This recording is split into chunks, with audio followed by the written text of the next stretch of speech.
Well, good morning, everyone. Welcome to the Couples Academy show. My name is Hassani. And I'm Danielle. And we are the Pettifords, and we're glad that you are with us here this morning. It's Monday morning. I hope you had a great weekend. We had a busy weekend. It was a private marriage intensive with a couple that came from South Dakota.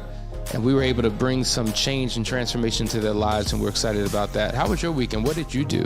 It was still Valentine's Day weekend for those who didn't celebrate it. I think for many people. Yeah. You know, because Valentine's Day hit on a weird day.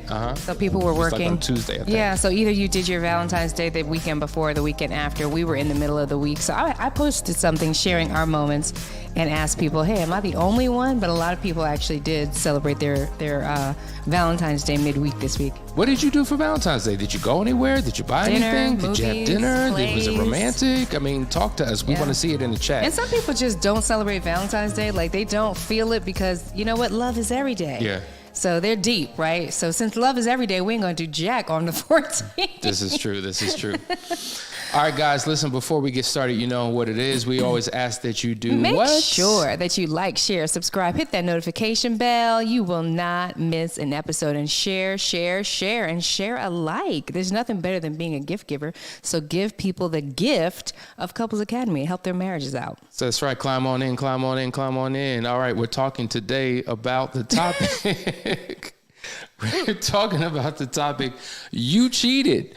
I don't know who you are anymore. You know, you had this idea of who your spouse was, and then something like this happens and you begin to question who they are, their character, like what in the world, like you thought you knew. Chris Rock talks about it all the time, how you meet a person's representative and sometimes you don't meet the real them. Like in the dating phase, you meet who they want you to see. You put your best foot forward. And so oftentimes over the course of that relationship, you know, the facade comes off, you get to know who that person really is. But some people, listen, who's lived according to a principle or a vow for a long time in their marriage, and then all of a sudden something happens and then boom, it shatters one's perception of their partner. Well, midlife crisis happens, you know, and also we just change over the years, right? Oftentimes we start out one way and then we develop, we have children, we experience different people, and folks take on different perspectives and personalities over time. So the truth is that the person that you married years ago, when you're shocked and you're saying, I can't believe that this person did this, oftentimes they really aren't the same person because you are the sum culmination of what you are feeding on. So who knows what they've been watching, who knows what who they've been surrounded around, what influences have penetrated their personality. But yeah, oftentimes it's surprising when you encounter your spouse and they've done something that just blows your mind. Yeah. Like you can't believe that they would do something like this. Well, oftentimes they really aren't who they used to be. And change is one of those things, but a lot of times people are who they are and haven't been put in a situation where that true self comes out. Well, or that dark self, what you used to say, comes out. They hid the foot with the bunions and the crooked toe. Yeah, they did. Yeah. I mean, but you know, sometimes folks are married 20 years and something just pops, right? And the person just did something that is way out of character. So sometimes you do have both. You have this person has been a fraud the entire time and you did not know. And then you have people who just actually have a midlife crisis or do something way out of character, and that is worth investigating. So, you know, there's this thing called the affair story, right? So when you're in full discovery, you want to know what happened. That is the story of the affair. And then you have your marriage story, like what was going on in our relationship.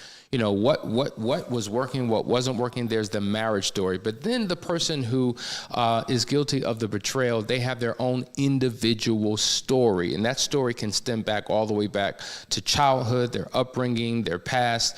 You know, so we want to unpack, you know, once again, the why, because I think a lot of people are tripping over, why did you do it? I can't believe this happened.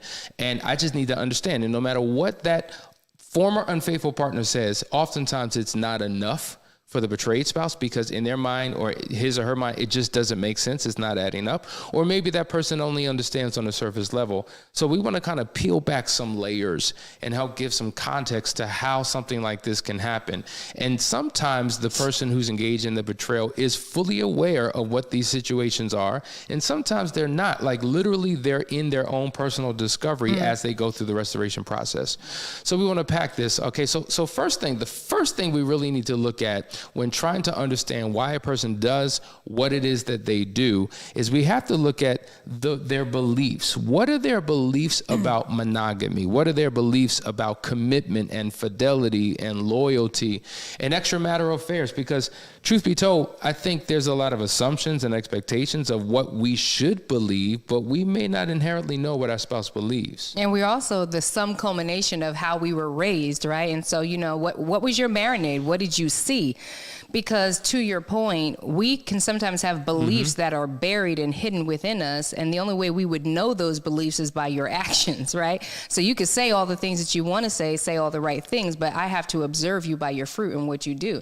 So that tells you what a person believes. And oftentimes it's based on what we saw. Right. If I didn't see commitment, then I have an internal belief system that commitment isn't even a thing.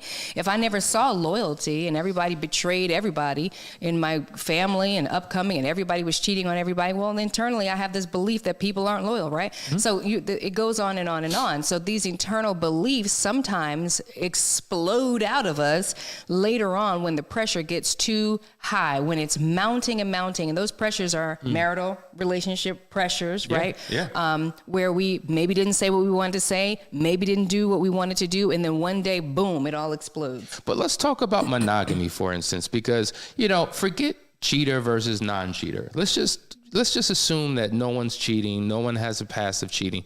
But when you ask them, what is your definition of monogamy? I guarantee you, if you ask 10 different people, you'll get 10 different answers or variations of the answer. Really? And some will be more conservative, some may be more liberal, some may be more confined and restrictive, some may be more loose in terms of their definition or interpretation of what it means. Because for some, monogamy means I'm not having physical intercourse with another person that's just reserved for my spouse. But that certainly doesn't play into, conversations and flirtation, because to flirt, what's wrong with that? You know what I'm saying? Like, it's innocent, nothing's wrong, we didn't do anything. And so people have a different way of viewing things. In fact, a lot of people they've never even heard of an emotional affair. Let me just break down the definition of monogamy, because when we start talking about, well, some people believe this and some people believe that, now we're identifying with certain beliefs. Do we even take the time to find out what it means? So monogamy is the practice or state of being married to one person at a time. Another definition says the practice or state of having a sexual relationship with only one partner. So, that gives you a framework for what it is, right? A framework for what it is. So that means that if that's what it is, then if I have a mindset or a belief system that says, hey, I could talk to people, I can sneak, I can text, I can sext, you know what I mean? Because that is not defined. I'm not cheating in monogamy, right? So now it's about defining what that means for the couple. Exactly. Yeah. Even commitment, right? Commitment looks and feels different because listen, I may cheat, I may have a woman on the side, but I'm committed to my family. Right. But no, I'm not leaving you. Like, I've made a decision. We gave vows. I'm going to be with you forever. It doesn't mean that you're going to be the only one that I'm with while we're together forever. You see how that is slightly different than what you may perceive commitment to be, which is a monogamous, closed relationship form of commitment. And I think that is the problem. It's important that as a couple, you sit down and you define, you have working operational definitions, you review. And to your point, people change, right? So who I was 10 years ago may not be who I am today. My interpretation of the word, my faith, my whatever. I'm opened up to new ideas and new perspectives. So sometimes things that you believed in the beginning, you have to have those conversations again to see where you two still are. Because people change. And let's talk about honesty real quick, because I think that's another big one where people have different definitions of honesty. I'm not lying about it, right? But omitting truth is a lack of honesty, right? Not being completely upfront and crystal clear about what is or isn't going on is lacking honesty. And so, these are the things that are taking place when someone is cheating. They have to step into this. It just blows our mind when we aren't familiar with these characteristics in a person. And the truth is, a lot of times we actually really didn't know what was the underlying belief system that our partner operated by. And so when it comes out later on, you're perplexed and you're confused. Yeah, the beliefs. And so listen, if you want to understand who your spouse is because you feel like, I don't know you, like, who are you? These are the questions that you want to ask. What are your beliefs about monogamy? What are your beliefs about commitment? What are your beliefs about what honesty actually is? Matter of fact, that's one of the biggest struggles that people have. Openness, honesty, transparency, sharing what's on one's heart. There's a lot of reservations and hesitations that people have in that space, right? Loyalty, extramarital affairs. Like, get to the core, get to the root of it. And, beyond asking questions, because, of course, ask those questions to Hassani's point. But observe. I can't tell you how many people that I know who saw the signs during the dating phase. I mean, you saw all the red flags, but you thought you could change her or change him. You thought things would get better. The origin of a thing really oftentimes determines what the whole experience is going to be like. So if it began like that, you need to stop. If it began a certain kind of a way, then you're already set at a specific trajectory. So beyond asking questions, because you can ask all the questions until you blue in the face. At the end of the day, when we first meet, somebody is putting the good foot forward and hiding the one with the crooked toe and the bunions. Okay. So at the end of the day, we need to also observe. You will know them by the fruit. What fruit are you producing? How do you show up with me? Do you keep your commitments? Do you do what you say it is that you say you're going to do? How do you treat your family members? What is the history? Have you cheated on someone else? Like, all these things that you can observe and create a data bank of information to make the decision you need to make. The second thing you want to kind of dive into, if you really want to understand who your spouse is because of what they've done, you've got to begin to understand their individual motives and their vulnerabilities. Now, we're all motivated by different things. Like, maybe, for instance, and I'm just going to give something off the top of my head. I'm motivated by, like, I like to be excited. I like drive. I like passion. I like living on the edge. I like being in dangerous situations because it gives me life. And so predictability and normalcy and safety just doesn't do it for me. And so I'm the type, I like jumping out of planes, and I like eating things that give me the possibility of, who knows what will happen, what's going to come out on the other side. Like, I'm a risk taker is the point that I'm making.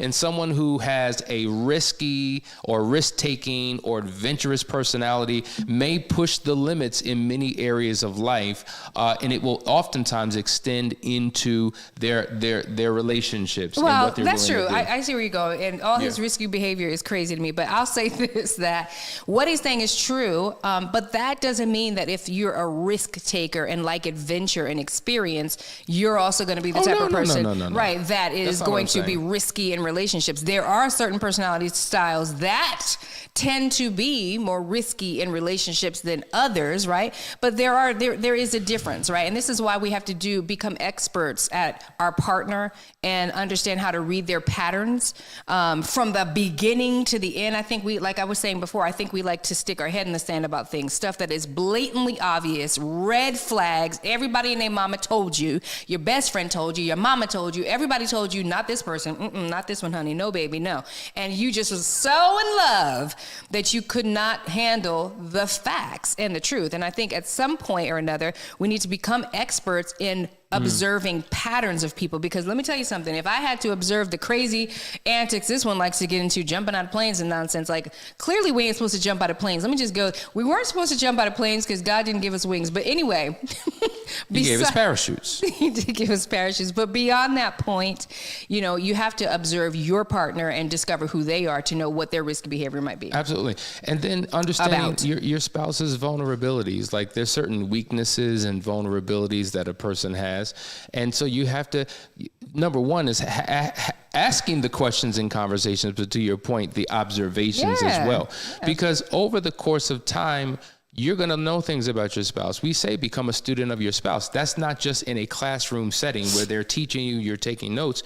You learn by observation as well. Correct. And those patterns begin to identify themselves. And how many people are, if you ask your spouse or your partner before you're married, do you plan to cheat on me? Are you going to cheat on me? I mean, who's going to say yes? No, babe, I would never do that to you.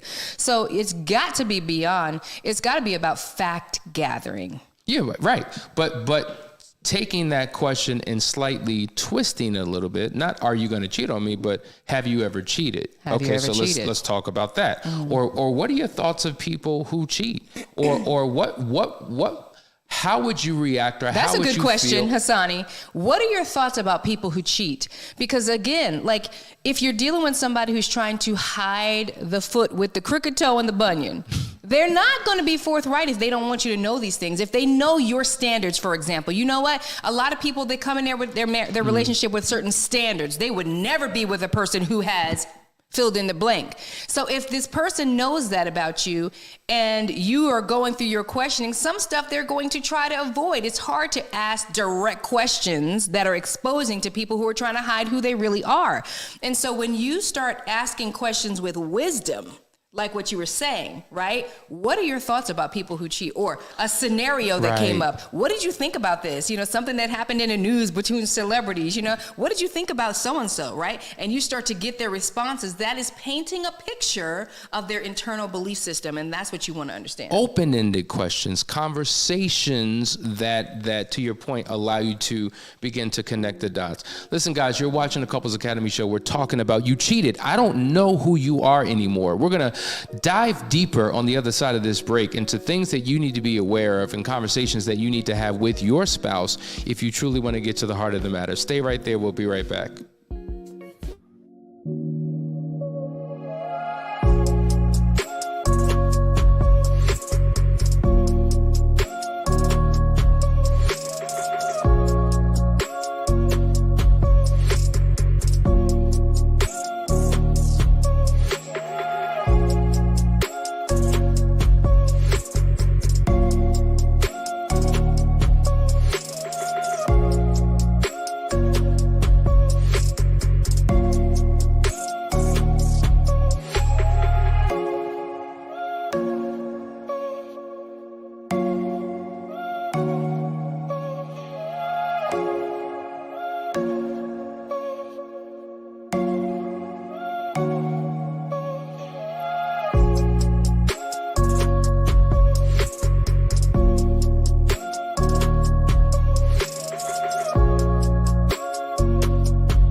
Welcome to the Couples Academy app.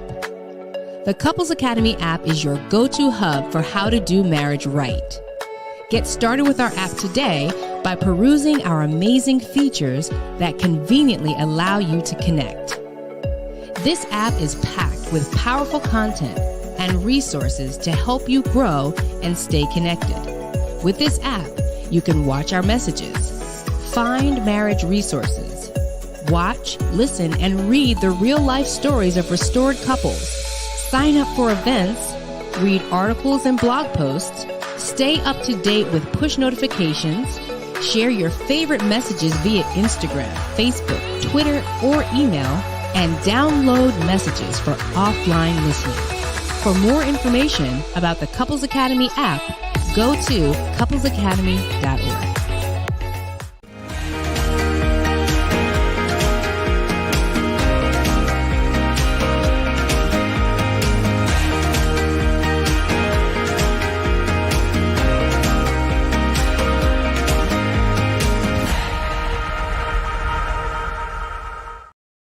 Welcome back, everybody. You're watching the Couples Academy show. And if you haven't downloaded the app already, go ahead and do that. There are so many tools and apps and videos and all kinds of things that are there for you, resources for you. So make sure you get that app, download it, share it with your friends. I also want to tell you about something else that's coming up. Super excited about it. We are doing the Phoenix Awards Gala.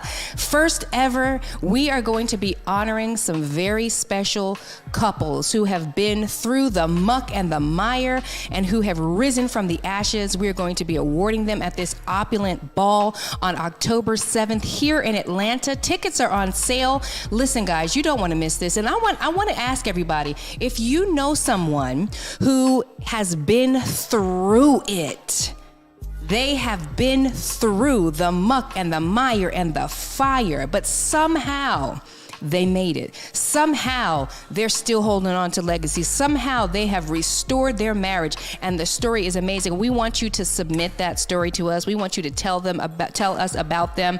We want you to nominate them. And if you go to couplesacademy.org and events, you can click on the flyer. It'll take you right to the website that is going to give you all the details of this gala, how to nominate your couple and get some noise going about them. And guess what? Once you nominate these couples, we're going to have our committee evaluate the story, and we will reach out to them, and we are going to treat them like royalty, like the royalty that they are. But it's not just for the couples that we're honoring. Couples from all around are going to be coming dressed dashingly in their tuxes, in their suits, and in their gowns, right? We have live entertainment, amazing food, and speakers. It's going to be incredible. So don't miss it. Get your tickets. Get them, because it's going to be one of those events that you do not want to miss. Don't want to miss because it. if you know anything about Couples Academy, when we put an event on, you better tell them. Brother and sister, You better be there. I'm telling you. That's all I'm going to say. All right, let's go to the comments. We're in a great conversation. Man, the chat lines are blowing up. Listen, we appreciate the fact that you're communicating. We're going to go to a couple of these. We didn't do anything special. Oh, okay, Valentine's Day. We always give. So V-Day was another day. Well, great. That just means that you're in a healthy space in your relationship, and that's awesome. Good morning, Teresa from Philly. I am the second wife, and hubby married the first one on Valentine's Day, so we do later. Okay, I'm not mad at you. That makes sense. I mean, no problem. We used to celebrate Black Love Day, which was like a day after. And I actually, Hassani introduced that to me. And for a long time, I'm like, I ain't never heard of that in my life. And I was just like, he's just trying to save on that candy, because everything goes on 50% sale the day after Valentine's Day. Saying, don't hate the player. Hey. All right, good morning. Valentine's Day was actually good. My husband went above and beyond for once. I wish he would just have helped. I'm sorry. I wish he would just get the help he needs. His ex-wife said he cheated the whole 13 years. Oh. Wow. Yeah, Okay. Listen, I see you. Hello. You're from Uganda. You need help? Well, reach out to us. All you need to do is set up a discovery call, and we can get to work. Listen, we get contacts from other countries all the time. You can reach us on WhatsApp, but listen, we're here to serve you. Just go to the website. The service is there. Let's do it. Good morning from Melbourne. Yeah, I've learned some people will change their definition to suit themselves and to justify their actions. That is a fact. It's becoming a thing, actually. It's kind of like part of culture to just change the definition of everything. And this is why it's important to have these conversations. And as a couple, you want to have a shared value system, a relational code of ethics, a definition that you both subscribe to and you constantly talk about. Like, this is so critically important. If you two are going to be monogamous in a closed marriage, it can't just be assumed that, listen, this is how we thought, this is how we felt, this is what we said was important. You've got to revisit it. Listen, how are you doing? Let's check in with each other. You good? Yeah, I'm good. Am I good? Yeah. Well, listen, maybe we need to talk about some things, because you know what? I've gained access to information, and I have a different perspective, and I've talked to certain people, and I've become more conscious, or more liberal, or more lenient. And so having those conversations are critically important. The list goes on. Okay, wanted your opinion. Is it wrong for me to be uncomfortable with my previously unfaithful husband going on trips without me, boys trips? D-Day was a year in October 2022. The question is it wrong? No. Is it wrong for me to be uncomfortable? No, I don't think it's wrong. I mean, we're talking about 2022. That's last year. That's not even a full year. That's not even a full year away. That's not even 6 months. Yeah. I mean, I would, to me, going away so soon on a boys trip is problematic for me. I know that I would want to shut all that down for a long time until we get into some good counseling. Maybe you've done that. Maybe you've already started working on the relationship and you've released him to do so, but for you to feel uncomfortable, I don't think that it's wrong. I think that you're still in the process of healing, and hopefully things are going well in the marriage to create an environment for you to do so. And maybe you're just trying to stretch yourself. It's within a short amount of time. I mean, my God, it hasn't even been a whole year, but maybe you allowed this because you're trying to stretch yourself and open up trust again. It may have been a little bit too soon. Yeah, and then was a boys trip a part of the problem? Maybe not, but let's talk about that. First of all, let's talk about these boys. Okay, so if I go on, first of all, I don't hang around with boys. I raise boys into men, right? So I'm not going to be around a bunch of boys. If I go on a men's trip or a trip with other men, right? First of all, let's assess the men that I'm talking about. Are these men happy? Are they in healthy relationships? Are they married? Faithful? And right? faithful. Are they married? Right. Like so the character of the company we keep can give us an indication of what type of trip this is going to be. Right. So once again, going back to these philosophies and belief systems, because I know a lot of guys who take a whole lot of boys trips, and these are certainly not the trips that I would be comfortable with. Come on now, is there a speaker at this boys trip? Right. Are they empowered? Is this an empowerment conference where men are getting built up and fed and, you know what I'm saying, getting poured into? Or is this just a bunch of guys going away from their wives to have a good time in isolation? You know, I feel like, you know, we do have to ask those questions, and that's a great question. And where are they going? And where are they going? Come on. That's big. But D asked a great question, you know, were boys trips or men's trips, whatever you want to call it, was that a part of the problem? But at the end of the day, you know, my hope and my prayer is that if that was part of the problem, that you are in a process of recovery, getting support, and if not, reach out to us so we could talk to you one-on-one, because we are really guesstimating the situation here, and so we would need more details to help you out. I mean, you know, typically when you hear boys trips, it implies something. Not to say that that's what's going to happen on this particular trip, but I would want to know the details. And once again, to your point, like the recovery process that you've gone through determines, you know, what you're ready to introduce back into the relationship. Listen, at some point you got to get back to life as normal. Right. But during the recovery phase, you really have to go above and beyond the call of duty to rebuild trust, to create transparency, to operate in what we call current honesty, which is a whole thing that we talk about in our intensives. And once those things are in place, that fear can begin to come down, because what we're trying to do is give you certainty. I like what Gonzalez said. Yeah, we have a boys trip. It's called Foundry. Hello. And what they do in a Foundry ain't cutting up and acting a fool. They're men building up men. Listen. Absolutely. That's a bomb drop. Yeah, the boys trip we talking about is Foundry. I love it. Anyway, listen, we're talking about you cheated. I don't know who you are anymore. Why did you do what you did? Well, another thing that we have to look at that's critically important to really assess is a person's previous experiences. Like when we say previous experiences, well, let's look at their past. Was there a history of infidelity? Like one of the questions that I ask is, you know, how long you been married? Okay, we've been married for 10 years. Was there any previous infidelity in the marriage? No. Okay, well, how long were you dating before you got married? Oh, we were dating for 2 years. Okay, well, was there any previous infidelity in the dating portion of your relationship before you said I do? Okay, that gives us an indication. Okay, maybe yes or no. Well, tell me about one thing I asked, tell me about your previous relationships, because this wasn't your first. Were you married before? Were you in other serious relationships? Were you ever unfaithful in the past, right? So I want to go all the way back, because sometimes we say, oh, well, I was a child. I was much younger. I was immature then. Well, everything that we experience shapes us. It does. Everything shapes us. And it gives us a belief system that we hold on to. It gives us a vulnerability that we now have. If we've done something once, it doesn't mean that it'll happen again, but it puts us in a position where the possibility of it happening again is there. So when you marry somebody, you marry their past, their present, and their future. Oh my gosh. So understanding their past, previous experiences really is important. And if they've never been unfaithful, going back to the past, what did you see in your home? What were you raised in? I was just going to go there. More than that. Yeah. You know, who was your mother? Who was your father? What experiences and circumstances did you have to deal with as a young person? Did you feel abandoned? Were you loved? Were you molested? Were you touched by somebody? You know, did you experience pornography at a young age? Like all of these things, yes, all of these things actually culminate to who you are and shape your personality and shape your actions. And so these things, this is what I mean by gathering the facts and being an investigator. You can't be so caught up in love and the euphoric feeling that you are afraid to ask real questions to make decisions for your life. Because what Hassani said is like shocking to the soul when you think about it. You know, you're marrying the person's past, present, and future.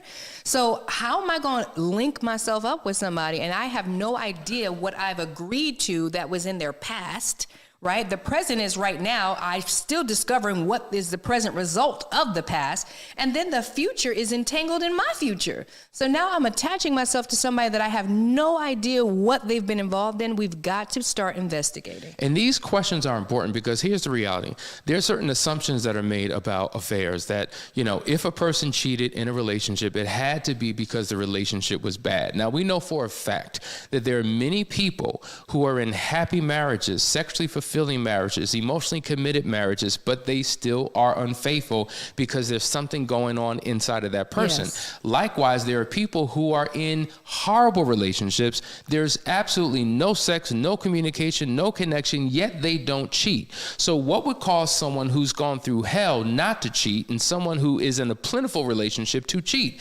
We're talking about the internal character. Come on now, the character and the personality of the person. That's the next thing that we have to begin to look at. What is in a person's character? What is in their makeup? How do they view? What are their beliefs? Like we talked about beliefs, but there's many things that make up one's personality that determines whether they will go down this particular path or not. Right. Well, you can answer that question by examining the person's current diet.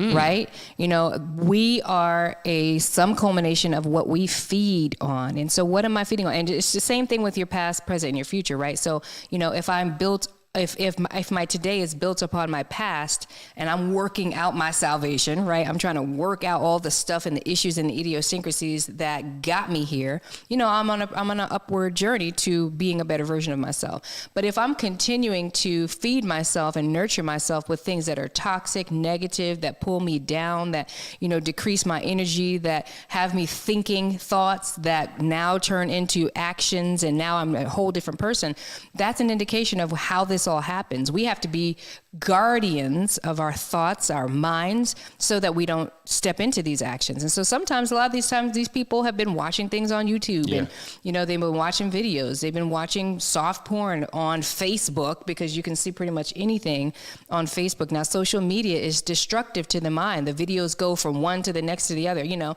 you start having these appetites and these desires that you never had because I saw a thing. It's, you know, I saw it. So now it's in your eye gate. And once it goes in your eye gate, it starts to ruminate up here in your thinking. And now you start thinking about something. And then you start looking at your spouse like they're not enough. Like, man, look at all these beautiful men and women out here. Like, and look at my spouse. They're not even trying to keep up with themselves, right? So now you have this internal dialogue going on. And this is the path that people go on that changes who they were. They weren't like that. They didn't think that way, but they continued to consume a diet that literally, you know, contorted how they think. That's right. Listen, I want to go to this comment. DDay is coming in about 2 months, and my husband has done a 360 with the help of a spiritual and professional counselor and a best husband I could ask for. Okay. But lately I find myself sad and can't figure out why. I'm going to tell you why. Even though your husband has gone through a significant transformation, and thank God for that, the year is a trigger. This is why it's said that it takes upwards of 2 years to heal from an affair, because as you're approaching that year, you're reminded about what happened a year ago. So there are different triggers, and oftentimes dates on a calendar can be so.